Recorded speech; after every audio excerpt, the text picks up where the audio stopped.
Pemirsa, setelah mendengarkan keterangan dari pihak pelapor Sudirman Said kemarin, hari ini Mahkamah Kehormatan Dewan menghadirkan Presiden Direktur PT Freeport Indonesia Ma'ruf Samsudin sebagai saksi sekaligus pihak yang merekam percakapan. Apakah keterangan Ma'ruf Samsudin dalam persidangan kali ini bisa dijadikan pegangan untuk MKD memutuskan nasib Setia Novanto? Akan seperti apa akhir dari lakon sang papa yang minta saham? Kita akan mendiskusikannya bersama pengamat politik Boni Hargens, dan juga nanti kita akan bergabung dengan anggota MKD dari Gedung DPR RI. Selamat malam, Bang Boni. Selamat malam, Tasya. Iya, Bang Boni, kalau lihat apa yang terjadi hari ini, kemudian membandingkan dengan kemarin, ada perlakuan yang berbeda tidak sih? Terasa ada perlakuan yang berbeda antara bagaimana anggota MKD memperlakukan seorang Ma'ruf Samsudin dengan kemarin memperlakukan Sudirman Said? Yang pertama saya melihat dari konstruksi sidang ya, mulai dari pakaian mereka sampai kepada penggunaan kata yang mulia. Itu memperlihatkan ini ada satu penyimpangan yang serius dalam tata negara kita.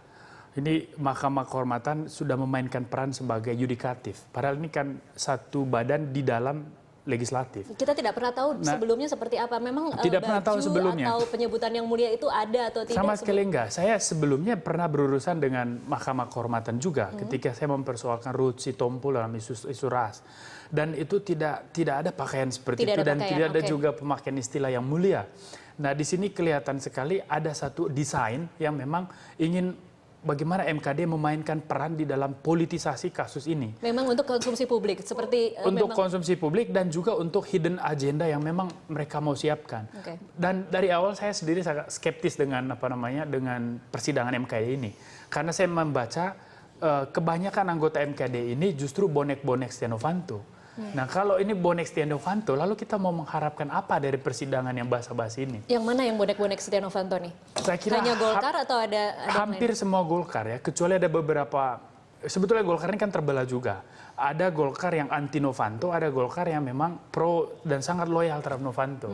Yang anti Novanto ini rata-rata idealis. Mereka yang ingin penataan Golkar. Nah, kita bisa sebut di situ ada beberapa Golkar yang memang sangat profesional ya, seperti Bambang Susatyo dan kawan-kawan. Itu pasti netral kalau bicara isu macam ini. Nah, tapi kalau Golkar kebanyakan itu memang boneknya Novanto juga.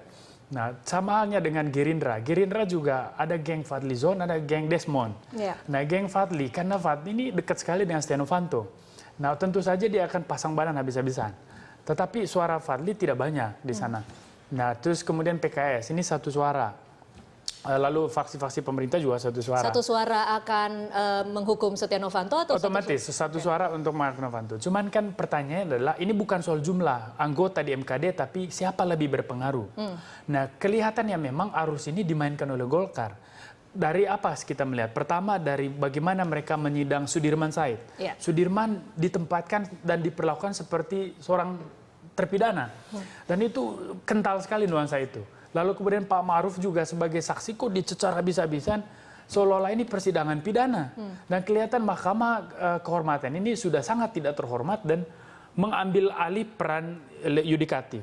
Yang kedua, mereka bukan lagi mengadakan persidangan etis, tetapi persidangan pidana yang sudah jalan di sini. Makanya saya bilang persidangan ini kalau modelnya kayak gini terus, ini pasti akan berujung pada kemenangan Setia Novanto. Anda yakin seperti itu? Sangat yakin.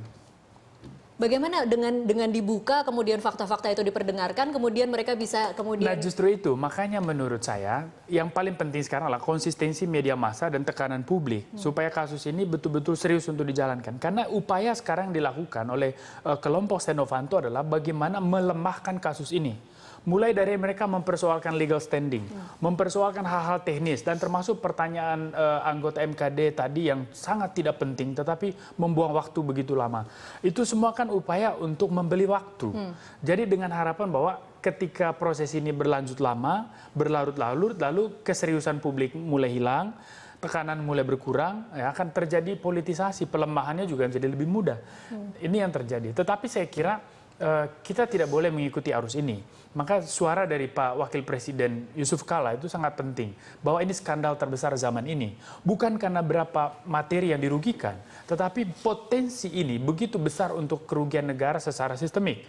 Dan yang kedua, Kalau kita amati dalam banyak skandal lain yang terungkap maupun tidak sebelumnya, model seperti inilah sebetulnya the root of evils dari seluruh kerusakan sistemik ini. Oke, baik. Kita akan lanjutkan di segmen selanjutnya, Bang Boni. Pemirsa tetaplah bersama kami akan kembali usai jeda komersial berikut.